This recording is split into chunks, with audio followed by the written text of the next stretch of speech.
عالی موسیقی ترکمن در مورد تلاش‌های ارزنده شما برای حفظ و اشاعه فرهنگ فولکلوریک ترکمن زیاد شنیدم. خودتون بفرمایید چه کارهایی تاکنون کرد؟ با توجه به اینکه موسیقی بومی محلی در شرف از بین رفتن و نابود شدن بود، حدود 15 سال پیش تصمیم گرفتیم که یک فکری اساسی به اینا انجام بدیم. افراد علاقمند جمع کردیم، یک گروه موسیقی درست کردیم تحت عنوان موسیقی ملا نفس بندر ترکمن.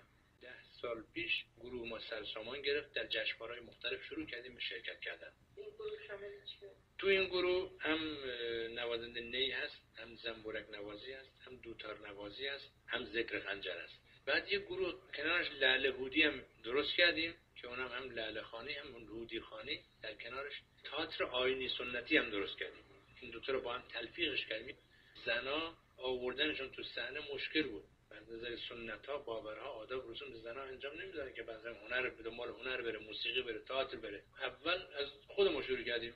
دخترای خودمون آوردیم، دوستان گفتیم دختراشون آوردن، خانمش آورد. بالاخره یه مجموعه اینو ما درست کردیم که دیگران ایرادی نگیرن. اولین بار دخترها خجالت می‌کشیدن لباسای سنتی ترکمنی رو بپوشن، ولی من در آیینی ترکمنی غیر ما این نیاز داشتیم. تو ساکشان می‌ذاشتن، میآوردن، بعد دوباره لباس معمولی می‌پوشیدن می‌رفتن. بعد این طوری شد که الان چند سال بعد پوشیدن لباسای سنتی در جای دیگه مد شد. اون هنر بومی رواج پیدا کرد. در این قالب داریم فعالیت میکنیم. تمام این تا اینجا هر چی گذاشتیم از جان مایه گذاشتیم. یک ریال از جای ما چیز نگرفتیم. بین ترکمن‌های پولدار ما داریم، منتها فرهنگی نیستن. اونا تو ذهنشان هست کمک‌ها و خیری باشه واسه توسعه مسجد و حوزه‌های علمیه باید از شرعی مقبولن. فرهنگ که اساس و پایه است تو ذهنشان به اینا نگفتن. این همه داریم میگیم تهاجم فرهنگی. چیزی سرمایه گذاری نشه که محصول نمیده. اونا سرمایه گذاری میکنن، محصول میگیرن. روی بچهای ما کار میکنن. فرهنگ بومی هم داره متلاشی شده، از بین میره. چیزی باقی نمونده. من اینه میگم، به جدیت هم میگم، ما برخورد میکنیم با ترکمنهای ترکمنستان، افغانستان، پاکستان، ترکیه، عراق یا مثلا جای سوریه، جای دیگه ترکمن نشین هستن. با اینا برخورد میکنیم. توان علمی فرهنگی ترکمنهای اینجا خیلی بالاست.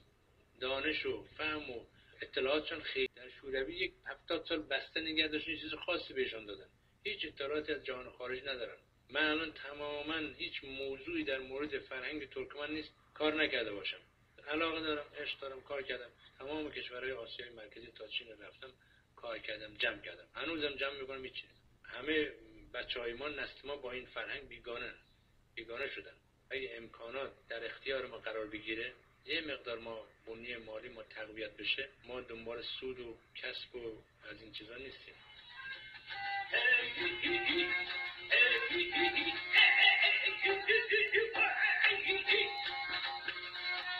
Kerol üzerinde para paninu kovan